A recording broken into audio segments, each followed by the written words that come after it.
there were some costs that probably you didn't anticipate in terms of IT costs, support costs, office costs. But we've worked hard as council, and we're actively working to reduce those costs, rethink printer costs, everything that we do, kind of licensings and kind of expenses to ensure that we can keep those down as much as possible. So we anticipate, with some of the measures we've taken, we've been very proactive throughout the year, that hopefully those costs going forward can be reduced.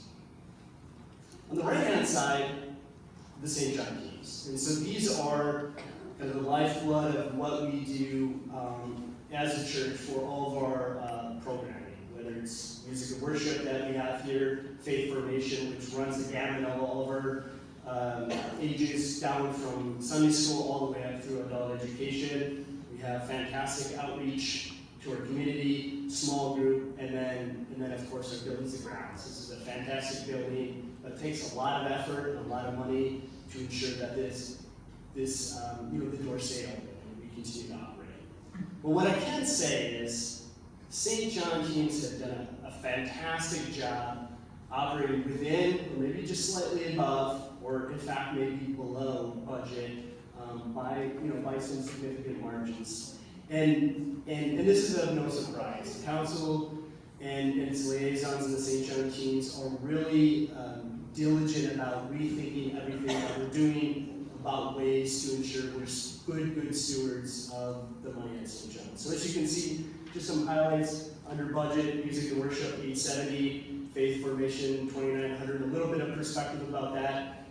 We have some significant curriculum savings there. We rethought some of our programming, and for both Sunday school, confirmation, etc., that have allowed us to save some dollars there that we're going to be able to kind of leverage into other areas. And then the rest of our groups, outreach right on budget, fantastic small group, below budget. Buildings and grounds, Brent's going to come up here shortly and provide a little bit of perspective there, and so I'll wait and let him share. But all in all, congregation, we should be excited about what our church is doing from an expense side of things, about managing our expenses. So with that, can we move to the next slide? So here's just a perspective of where our costs go. It's a little bit busy, right? But it shows that the vast majority of our costs sit either within our staff, 60+%. Our building, to operate buildings and grounds on a kind of that overall annual budget is 13%. Our finances to pay our loan and interest and all the fees, about 10%. So there's a lot of costs there, and over 90% of our costs really relate to keeping the building open and running and then paying our staff. So that's a significant portion. This should be no surprise, right? We're a people-run organization. So this is just a very high-level snapshot. And then 0%, I should say it's not really 0%. It's because we rounded, in the nearest dollars. So each of the St. John teams ended up in a small fraction, but it's less than 1%. All right, next slide, please. So that leads us into offering. By far the biggest income item of this church. While there's a lot to celebrate, and I think we should be very, very happy about where we're at, we're falling a little bit behind plan and behind budget. Through May, if you can see in this bar graph, so we set the orange line. I should set the stage here. The orange line is our budget. So we took that budget, divided by 12, and it ends up being roughly $15,600 a month. So that orange line, and then the blue line, each of the months, right, that shows our offering. So we started off the year fantastic, January, February, great.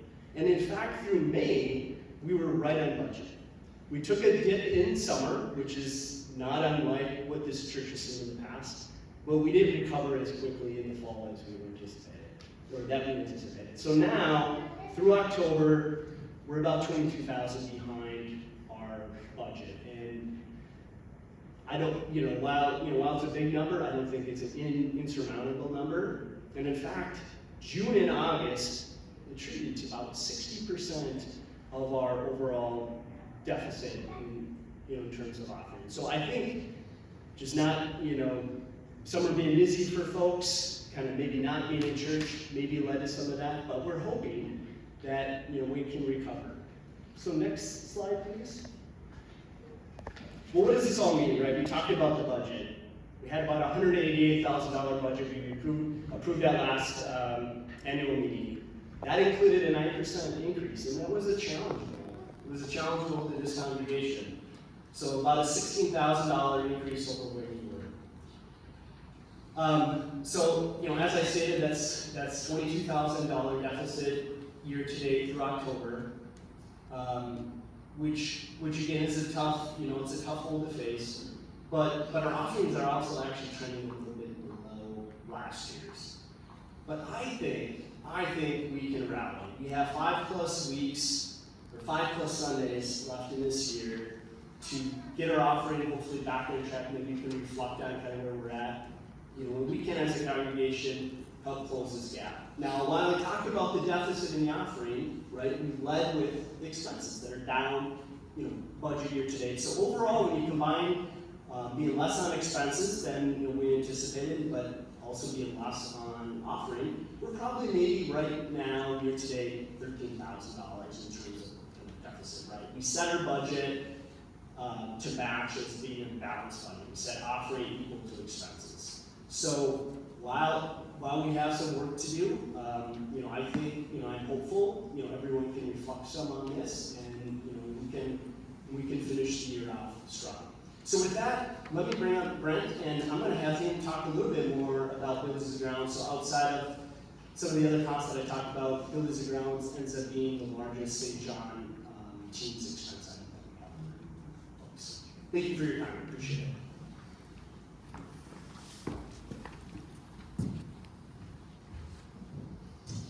Hello, everyone.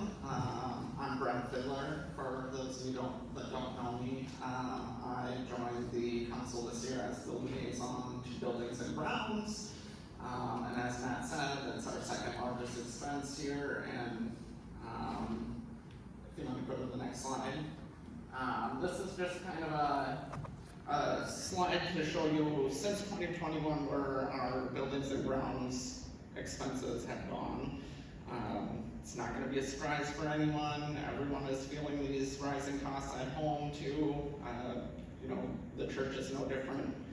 The top line is 2024. That's through October. And then the green line is 2023. We expect 2024 to end up about the same as 2023. Orange is 22, and the dark blue is 2021. So as you can see, our main expenses have all risen pretty significantly since 2021. If you want to hit the next slide. So these are just like a breakdown of those rising costs. I did the comparison between 2021 and 2023 here so that we have full year comparisons. Utilities, 17% increase. Our garbage and recycling costs have gone up 23%, but I'll have more to say about that when we get to the next slide. Building inspection costs. We have costs for building inspections that are required, that we have to have these inspections every year, and those costs have gone up 44%. And the biggest rise in costs is probably our insurance costs, which have basically doubled since 2021. If you want to go to the next slide. So what are we doing in Building and Grounds to try and help this? Now, there's not a lot we can do because a lot of these costs are fixed costs. But we are taking the time and evaluating everything that we can. So recently we had the Connexus rep come out and do an evaluation of our electrical use to make sure we're not using too much electricity overnight or off hours. And that actually turned out to be pretty on par with businesses of our size. So we're doing good on electrical costs. We recently reviewed our garbage pickup plan. We determined we were having it picked up too often. We didn't need it every week. We've switched that within the last couple of weeks now to every other week. So next year that should save us about $680. The Green Hats crew does a lot around the church for the buildings and the grounds that saves us a ton of money. Right after I started on buildings and grounds, the first thing we evaluated was we were having hiring out for pest control. The Green Hats decided to take over that themselves. So we saved $450. We probably spent about $200 on our own materials this year to do the pest control. So this year we saved $250. Next year we'll probably save $300 to $400. And finally, the volunteer time and expenses that the Green Hats do, like maintaining our yard tools. Our lawn tractor broke down a couple times this summer. Volunteers from the Green Hats maintained it, fixed it, bought parts for it. So, we're doing what we can to save costs, but again, building and grounds, utility costs can't control, insurance costs can't control. There's a lot of fixed costs that we can't control that have risen pretty significantly. I think with that, Carrie is up next.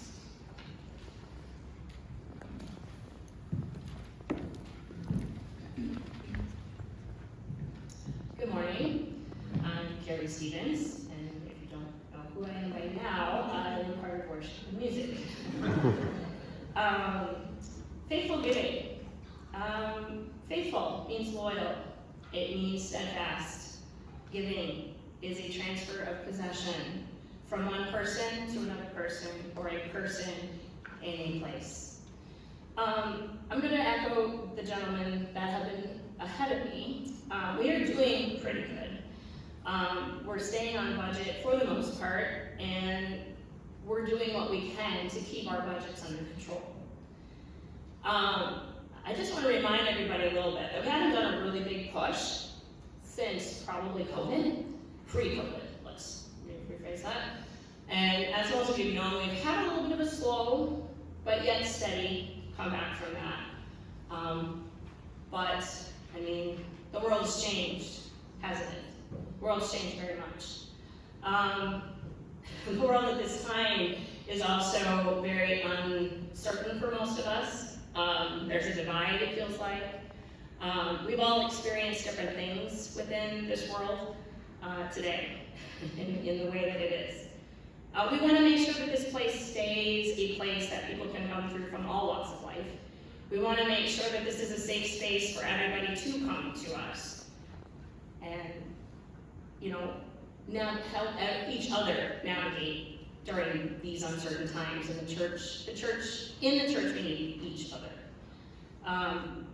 We want to make sure that people can keep coming, and that's where you come in.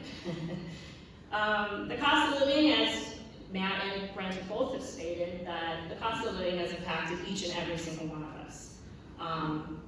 And unlike each and every one of us, the church doesn't have a solid salary that you get a raise to compensate for those things. We are the raise. We need to make sure that we are taking care of that. We are a completely giving, donation-based establishment. So to cover those costs, we need your help. How can you do that? I just want to remind you too a little bit that we're asking for about 9%, if that is feasible. 9% on $50 is $4.50. Just put that in perspective, okay? If you could go to the next slide. How can you help?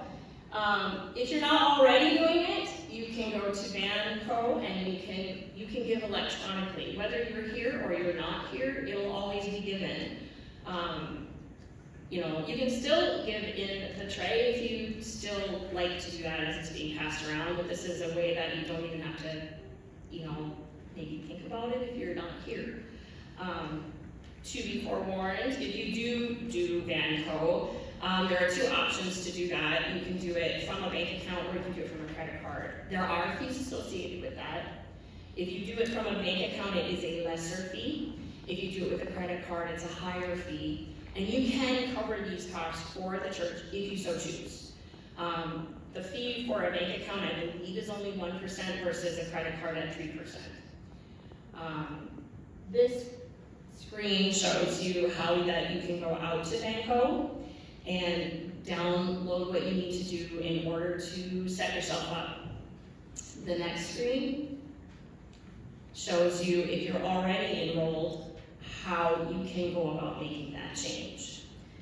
So what we're asking is for you to prayerfully think about what this means to you, and understandably so, not everybody this works for. Do what you can. That's all we're asking, but we're asking, and it's a hard ask.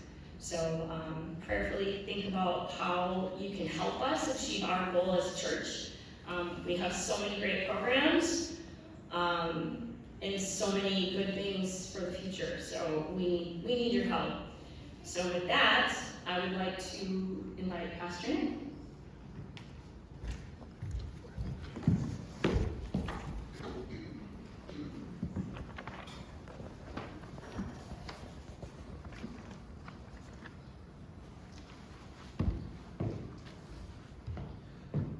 I just want to thank everyone who's shared up to this point. I just have a couple wrap-up things. I can go on to the next slide. But at last year's annual meeting, I was kind of struck when it was time for all the SJLC liaisons, teams to report to the congregation.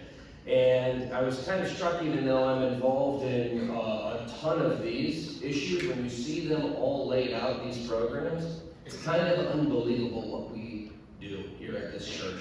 A church of our size and an area of our size. I mean, they're right there on the screen. We do Sunday school confirmation, senior high youth group, Sunday services, weekly Wednesday evening services, which a lot of churches aren't doing. We do women's text study, year in scripture, men's Bible study, built-in group, monthly community meals, laundry, love, meals on wheels, trunk or treat, fall festival, rally Sunday, children's Christmas concerts, endowment work projects like the Pay It Forward project, what I'm going to talk a little bit about. We do the Sunday hospitality, Advent services, Lent soup and supper services, Monday, Thursday, Good Friday, 2 Christmas Eve services, baptisms, funerals, Wild West Days, parade, Sunshine Club, Green Hat Crew, new members, classes, and Lutheran education, blessing of backpacks, confirmation Sundays, all while maintaining the building, renting the parsonage, offering support to Christian Cornerstone Preschool, and navigating grounds needs like the parking lot, lawn care, and tech maintenance issues. And I'm leaving a ton off the board. We do all that. You all do all that here. In the church of this size, every year we do this stuff. And like I said, I know I'm missing some. And so when I think about what our congregation is actually able to accomplish in the course of a calendar year at this church, it takes many hands, and this church has shown up for these programs and even more.